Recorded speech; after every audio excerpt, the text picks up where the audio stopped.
Bonjour à tous et bienvenue sur le podcast des établissements médico-sociaux, le podcast qui met en lumière le travail formidable réalisé par les acteurs du secteur. Je m'appelle Arnaud Chevalier et après avoir été directeur d'EHPAD pendant 8 ans, j'aide les établissements de santé à adopter les meilleures innovations pour simplifier et améliorer leur quotidien.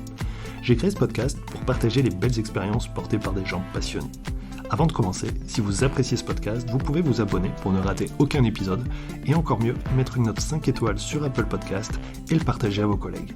Sur ce, bon épisode. Bonjour à tous, aujourd'hui j'échange avec Vincent Blanchard qui est cofondateur et secrétaire général de l'association Silver Geek et on va échanger de tout ce que vous faites au niveau de cette association et des événements récents, peut-être les résultats du dernier championnat. Mais avant tout ça, Vincent, je te propose de te présenter ton parcours, pourquoi cette association et puis quels sont vos objectifs. Très bien, merci beaucoup. Bonjour tout le monde. Moi, comme vous l'avez dit, comme tu l'as dit, Arnaud, je fais partie des heureux cofondateurs de Silver Geek. C'est une belle aventure qui a démarré en 2014 sous forme d'expérimentation. C'est un collectif d'entreprises, d'assos et de collectivités de l'ex-région Poitou-Charentes qui a lancé ce projet-là, avec l'objectif d'inventer une solution innovante pour répondre à 3 enjeux prégnants sur notre territoire. Le bien vieillir, d'une part. La région Poitou-Charentes était l'une des régions les plus âgées de France et les plus vieillissantes de France au moment où on a monté ce projet. L'insertion et l'emploi des jeunes, d'autre part. Et enfin, l'accès au numérique. Et donc, Silver Geek est sorti du chapeau et donc apporte des réponses à ces différents enjeux. Et donc, concrètement, les objectifs du projet de l'association, ce sont ceux que je viens de donner. C'est d'améliorer la santé et le bien-être des seniors, lutter contre leur isolement social aussi. Donc, pour ça, on s'appuie sur 2 vecteurs, à la fois le numérique ludique. L'enjeu, c'est de susciter l'appétence pour ces outils-là chez les seniors, de vraiment démystifier ces outils par le ludique, leur montrer tous les enjeux, toutes les possibilités d'épanouissement dans l'usage de ces outils. Et puis, le deuxième vecteur très important aussi, qui fait partie de l'ADN de Silver Geek, c'est le lien intergénérationnel. Et donc, à travers ce lien intergénérationnel, on arrive à la fois à lutter contre l'isolement des seniors et puis à améliorer leur santé et leur bien-être et à les faire franchir le pas aussi pour les plus réticents vis-à-vis de ces outils numériques.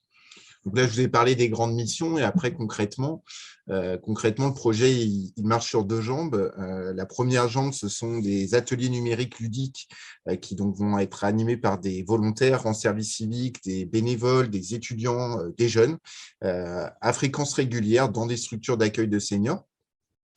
On parle à la fois de structures d'hébergement. On est très présent en EHPAD, en résidence autonomie depuis l'origine du projet, mais aussi de seniors qui vivent encore à domicile, où l'on travaille en lien avec des CCAS, des centres sociaux, des maisons de quartier, voilà, toute structure, on va dire, tout acteur qui va animer le territoire spécifiquement auprès de cette population. Et donc, ces ateliers, on y découvre la tablette, on y découvre le smartphone, les jeunes répondent aussi aux petits besoins, aux petites demandes de dépannage que les seniors peuvent avoir. On n'est pas dans de l'accompagnement aux démarches en ligne, etc., aux démarches administratives. On est vraiment dans une logique de découverte et d'ouverture pour les seniors. Et l'autre partie de l'atelier, on va faire découvrir les jeux vidéo, et donc notamment l'e-bowling. Et donc ça permet ensuite de préparer les seniors aux compétitions. Donc c'est la deuxième jambe de Silver Geek, des compétitions e-sport, des compétitions de jeux vidéo qu'on va organiser entre équipes seniors et qui vont se dérouler pour leur phase finale régionale et nationale dans des grands événements où les seniors jouent devant un public coachés par des jeunes, voilà, et où c'est vraiment voilà, le temps fort et fédérateur de la saison pour tous les parties prenantes de Silver Geek. Ok, c'est super intéressant. Il y a plein de choses en même temps. Pour rebondir sur un des premiers points, comment le numérique améliore le bien-être des seniors? ou des résidents? Est-ce que vous avez vraiment un lien ou est-ce que comment tu vois les choses? Est-ce que c'est bien-être numérique? On se dit bon, ok, un petit peu, mais Alors, je vais répondre à ta question en deux parties, on va dire. Il y a deux angles, il y a deux manières de l'approcher. Euh, sur la partie jeux vidéo et compétition, nous, on utilise des exergames, donc ce sont des jeux qui sont basés sur le mouvement, donc des jeux qui permettent de faire de l'exercice et de remettre en activité les seniors. Et donc, on sait, hein, avec la crise sanitaire, on a mis en lumière les effets délétères de la sédentarité dans la perte d'autonomie.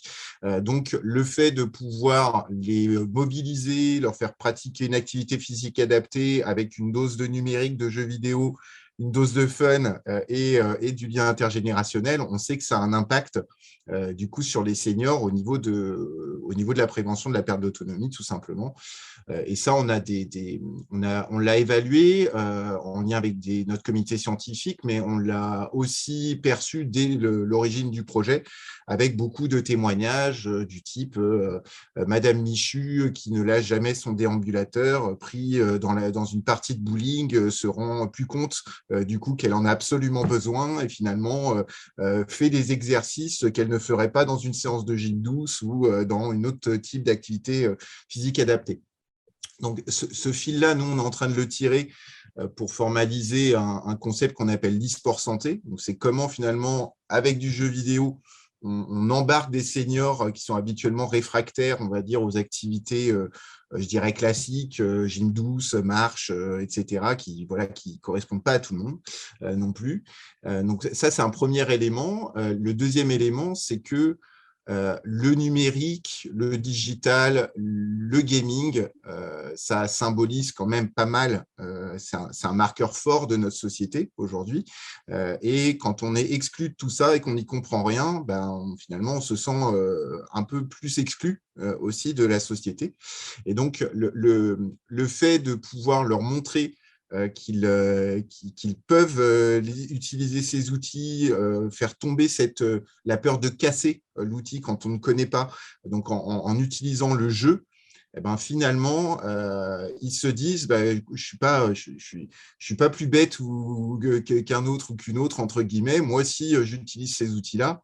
Et derrière, ça permet aussi d'ouvrir en termes de lien social, de discussion, c'est une porte ouverte sur tout un tas de choses, que ça soit avec les jeunes dans les ateliers, que ça soit avec le personnel aussi des établissements et que ça soit au sein de la famille. Ça crée des sujets de discussion. On a souvent cet exemple, une personne qui va dire à ses petits-enfants, oh, tu sais, je fais de la gym 12 depuis 3 mois, bon, est-ce que ça va susciter l'intérêt? Par contre, tu sais, je fais des ateliers sur Just Dance et sur Switchport et là, je vais aller à la Paris Games Week pour participer à une compétition. Ah, ça suscite un petit peu plus de curiosité chez les petits-enfants. Et donc, voilà un petit peu ma réponse en deux temps, on va dire, c'est sur ces deux aspects-là, finalement. Ouais, je comprends. Non, mais c'est vrai que ça le fait, hein. Ça le fait bien, ouais. De dire on part sur des jeux. Et du coup, c'est vrai que la notion du geek, moi je pense encore à la PlayStation dans son canapé toute la journée tout seul. Mais là, du coup, on est bien sur du collectif. Du coup, si j'ai bien compris, c'est la Switch. On a évolué, on n'est plus sur le bowling de Alors, la Wii. on teste d'autres jeux. On investit beaucoup dans la recherche et développement depuis l'origine, dans l'innovation. Et donc, on a testé d'autres jeux en atelier où on a validé la preuve de concept, donc notamment Just Dance en résidence autonomie, ça fonctionne très bien. En EHPAD, c'est un petit peu plus compliqué, quand bien même c'est un jeu qui peut se jouer assis, par exemple, sur certaines maps. On a testé Ring Fit Adventure, qui est un jeu de fitness sur la Switch, qui se joue, j'en ai un juste là. Ça se joue avec un petit anneau, un gros anneau comme ça. Et donc, ça se paramètre en fonction de la force physique. Et donc, ce qui fait que quelqu'un qui est capable de le forcer comme ça va pouvoir jouer au même jeu que quelqu'un qui est simplement capable de le bouger comme ça. Donc, ça fonctionne bien sur la Switch, mais notre compétition, elle est sur le Wii Bowling, sur Wii Sport. Et donc, on aimerait faire cette transition sur la Switch, mais voilà, on est en train de préparer tout ça. Il faut que tout le monde ait la Switch, c'est pas encore le cas. Il y avait un engouement pour la Wii au début dans les EHPAD, en fait, dans les maisons de retraite. Et c'est vrai que je pense que c'est quand même un peu retombé parce que je sais pas si c'est le public qui n'était pas encore tout à fait prêt, si c'était les accompagnants, les équipes qui n'étaient pas tout à fait prêts, si on se met des barrières nous-mêmes ou je sais pas. Est-ce qu'il y a eu un changement là ces derniers temps de génération d'ouverture par rapport aux jeux vidéo parce qu'il y a Alors, quand même un frein au départ de se dire les jeux vidéo c'est pour les jeunes quoi. Alors, effectivement, il peut y avoir, il y a des représentations à faire évoluer, c'est certain. Mais d'un côté comme de l'autre, j'ai envie de dire, hein, du côté des seniors sur finalement cet univers du jeu vidéo et du numérique plus largement, où il y a des représentations, des clichés à faire tomber, entre guillemets, et du côté des jeunes sur les capacités ou l'attrait des seniors pour ce type de jeu. Donc, des seniors gamers, il y en a de plus en plus. Après, quand on parle de seniors, ce n'est pas une population homogène, vous le savez aussi bien que moi, tu sais aussi bien que moi. Nous, on a une moyenne d'âge qui est aux alentours des 80 ans dans Silver Geek. Donc, bien sûr, en dessous des 80 ans, on va trouver un peu plus de seniors gamers qu'au-dessus des 80 ans.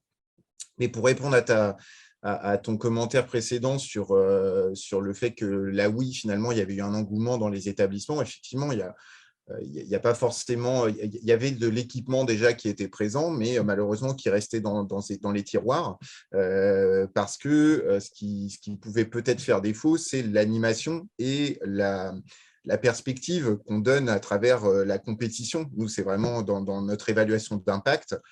Si on dit que le projet marche sur deux jambes, c'est que l'un et l'autre s'alimentent.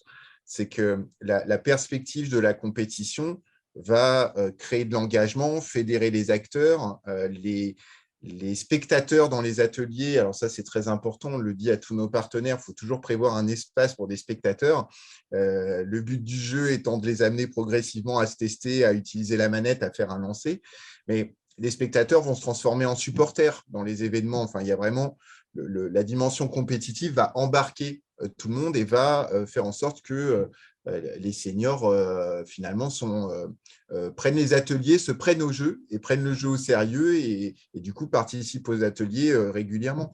Et voilà, on a plein d'anecdotes justement là-dessus de résidentes qui manifestent auprès du directeur ou de la directrice d'établissement pour que les animations se maintiennent entre deux saisons, parce qu'on mobilise des volontaires en service civique.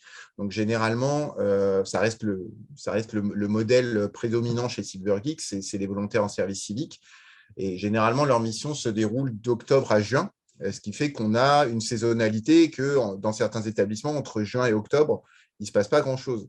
Et donc, dans certains établissements, les résidentes gueulaient, j'ai utilisé ce terme-là, parce qu'elles avaient peur d'être larguées par rapport aux autres établissements quand la saison allait reprendre, parce que les entraînements s'arrêtaient entre juin et octobre.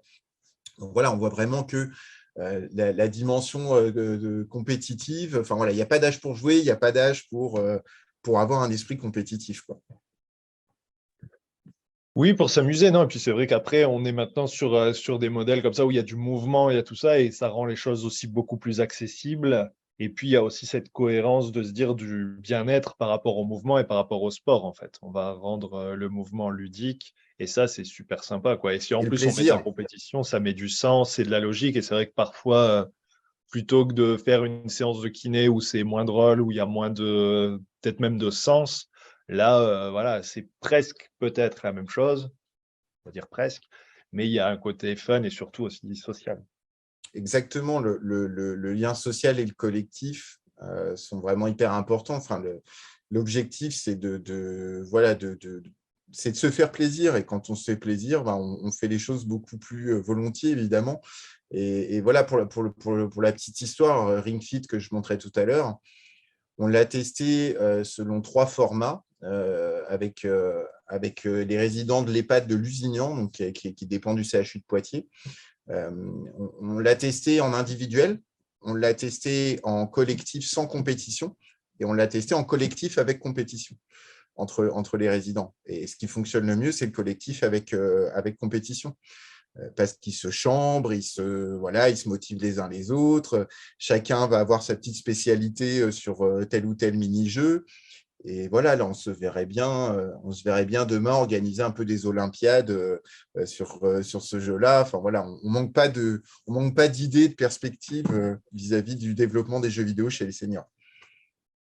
Non, c'est cool. Et du coup, intergénérationnel, j'imagine que autant les jeunes, c'est facile de les impliquer sur les jeux vidéo. Est-ce qu'il y a cette dimension de partage, d'échange? Comment?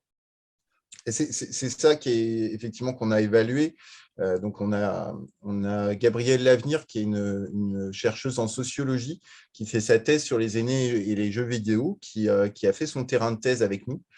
Et elle a identifié, on va dire, 5 caractéristiques vraiment spécifiques du projet de Silvergeek qui permettent d'avoir cet impact-là. Et parmi ces caractéristiques, il y a le fait que les relations intergénérationnelles, elles vont se créer autour d'intérêts communs.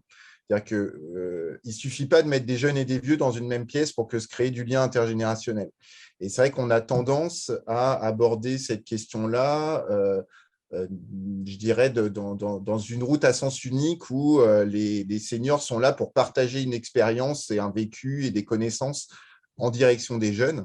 Et là, ce qui fait la force de Silvergeek, c'est qu'on est sur un médium, on s'appuie sur un médium où finalement on inverse les choses, ce qui va créer finalement, voilà, on a des exemples d'un monsieur dans un établissement qui voulait maîtriser un petit peu mieux sa tablette et en contrepartie d'un accompagnement individuel plus poussé de l'une des jeunes volontaires mobilisées, il lui a appris à jouer au piano. Voilà, on a des échanges qui se font comme ça.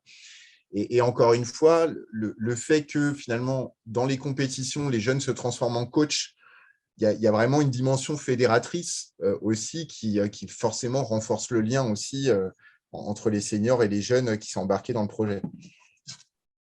C'est cool. Sur la dimension intergénérationnelle, souvent, ce qui pêche aussi, moi, ce qu'on me dit dans l'implication des résidents, c'est bah ouais, mais si on les voit pas longtemps, à quoi ça sert de s'investir, en fait? Est-ce que vous avez une vision comme ça, plus d'accompagnement long terme? Un service civique, en général, c'est 6 mois. Comment vous gérez dans la durée?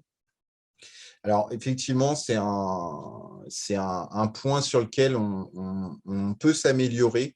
On a plein de retours d'expérience, effectivement, de liens qui se maintiennent au-delà de la mission de la fin de la mission de volontariat. Le meilleur exemple, c'est notre finale nationale à la Paris Games Week, donc, qui s'est déroulée en novembre dernier. Donc Marcel et Monique qui ont remporté la finale nationale en 95 et 70 ans. Ils étaient coachés par 2 jeunes volontaires, enfin 2 ex-volontaires, du coup, qui avaient terminé leur mission depuis déjà 4 mois et qui sont venus bénévolement le jour J pour les accompagner, pour les coacher. Et donc ça, c'est un exemple, ce n'est pas une généralité.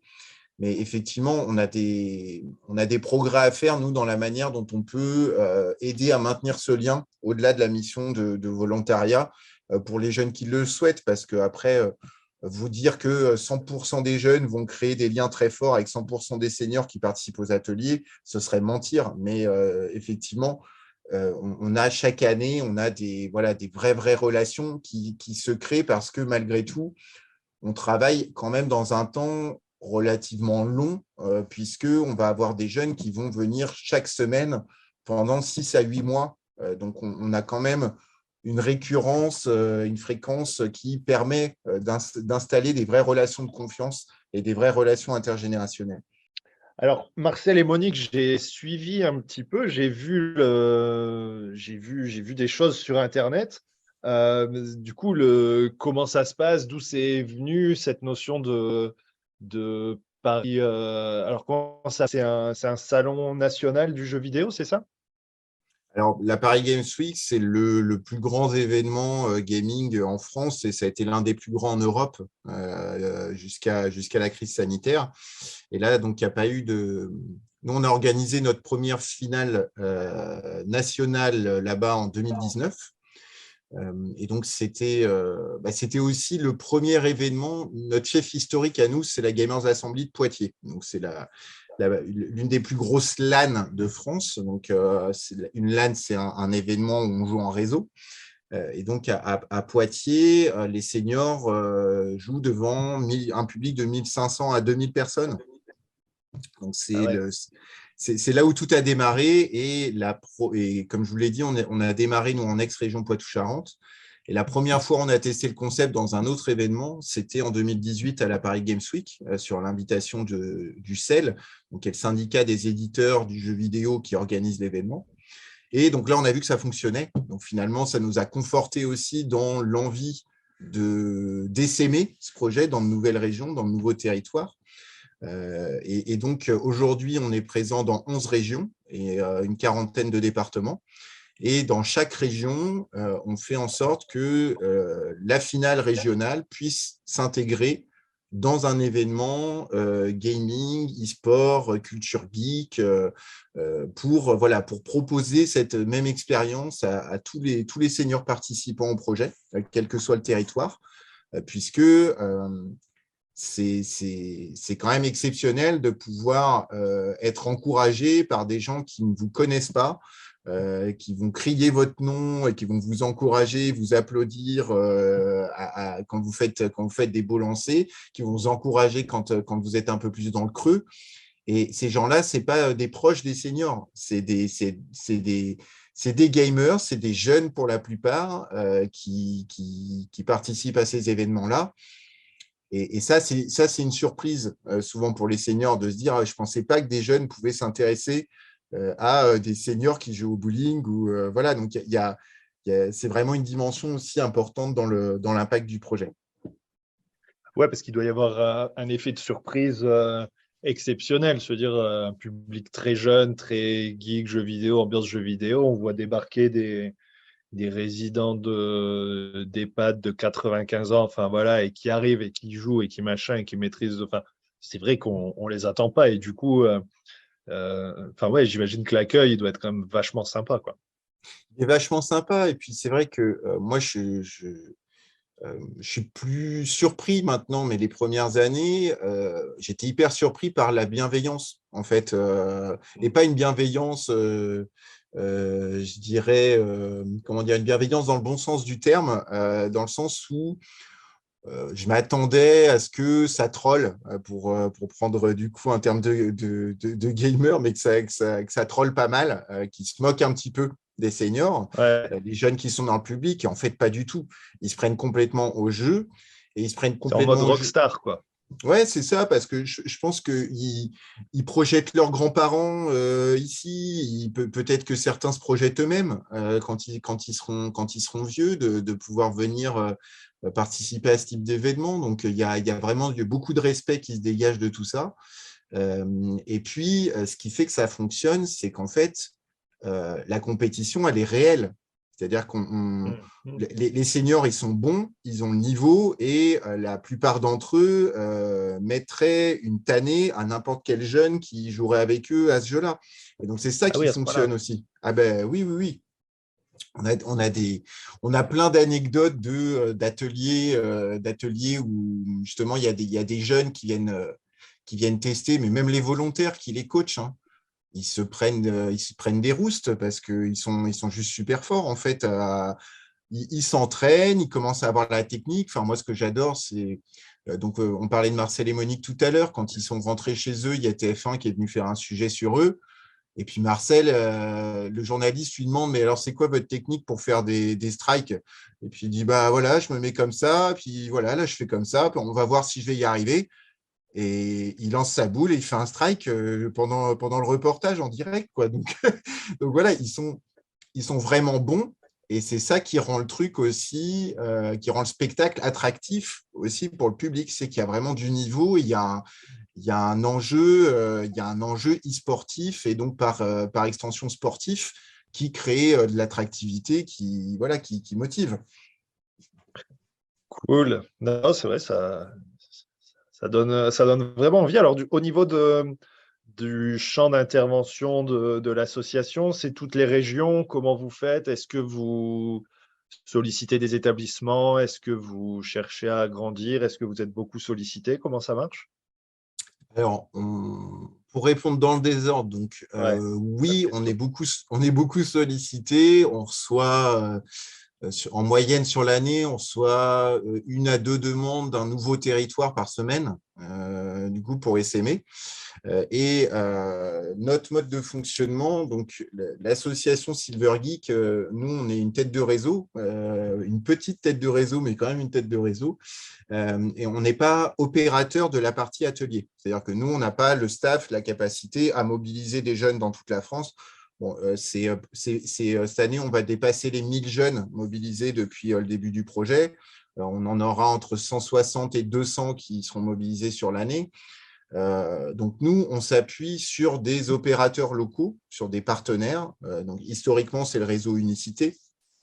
Depuis, on a travaillé avec d'autres acteurs qui peuvent être des associations, qui peuvent être des établissements fédérés. Je pense au groupe SOS, par exemple, avec qui on travaille du côté du Grand Est, qui peuvent être des tiers-lieux numériques, qui peuvent être des associations sportives qui s'adressent également aux seniors. Enfin, vraiment, on a diversifié les acteurs, le type d'acteurs avec lesquels on travaillait. Et donc, concrètement, quand nous, on reçoit une sollicitation, donc l'ambition de l'association, c'est de couvrir progressivement tout le territoire métropolitain et ensuite l'outre-mer et d'avoir un maillage territorial satisfaisant parce que là, je vous dis, cette saison, on a 40 départements environ, on aura 40 départements dans 11 régions. On a vachement d'hétérogénéité selon les régions. On a des régions où on n'a que 2 départements impliqués, d'autres où il y en a 4. Enfin, voilà, on souhaite mailler progressivement le territoire. Et donc, concrètement, on fait un peu du sur-mesure en fonction de d'où vient la demande sur le territoire, quelle est la configuration du territoire, quels sont les acteurs qui sont dessus pour trouver le bon modèle pour lancer les actions. Cool. Ok, alors pour conclure là-dessus, comment on vous sollicite, comment on vous contacte, si on veut se lancer, si on veut rejoindre, si on veut participer aux compétitions?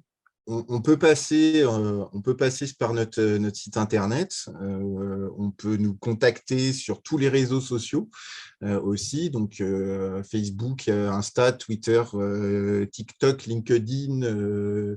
On peut venir nous voir sur Twitch et nous envoyer un message dans le chat. On est partout. On est partout, donc on peut nous contacter par ce biais-là. Et du coup, voilà, on revient vers vous pour en savoir plus sur votre projet, où vous êtes situé. Et après, là, on va lancer des webinaires d'information. Donc, le prochain, il sera en mars, où on invite les différents acteurs, les différents territoires intéressés pour leur présenter le projet un peu plus dans le détail, un peu montrer ce qu'il y a sous le capot, ce qu'il y a dans le moteur, comment ça fonctionne très concrètement sur le terrain. Et puis voilà, on enclenche les actions. Il faut compter. Là, on va avoir des nouvelles actions qui vont pouvoir démarrer jusqu'en mars. Après, on est contraint un peu par la saisonnalité, le calendrier des compétitions, puisqu'on s'intègre dans des événements. Donc, on lance pas des actions si on n'a pas le temps vraiment de proposer suffisamment d'ateliers avant une date de compétition dans un nouveau territoire. Donc là, je dirais que les acteurs intéressés pour lancer des actions qui nous contacteraient maintenant et jusqu'au premier semestre, on se projette sur la saison prochaine, sur la saison 2023-2024. Pour lancer les actions, ça nous laisse le temps de co-construire ensemble les actions. Ok, super. Une dernière question, mais combien d'EHPAD impliqués à aujourd'hui pour mettre un peu la pression à tout le monde à se dire il faut y aller?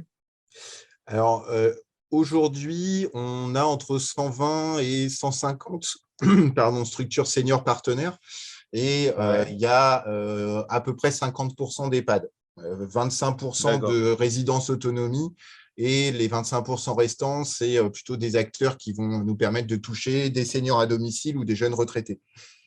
D'accord, ok. Ouais, donc il y a encore… il y a de la marge. Il y a vraiment de quoi faire, quoi. Merci d'avoir écouté l'épisode jusqu'au bout, j'espère que le sujet vous a plu et qu'il vous inspirera.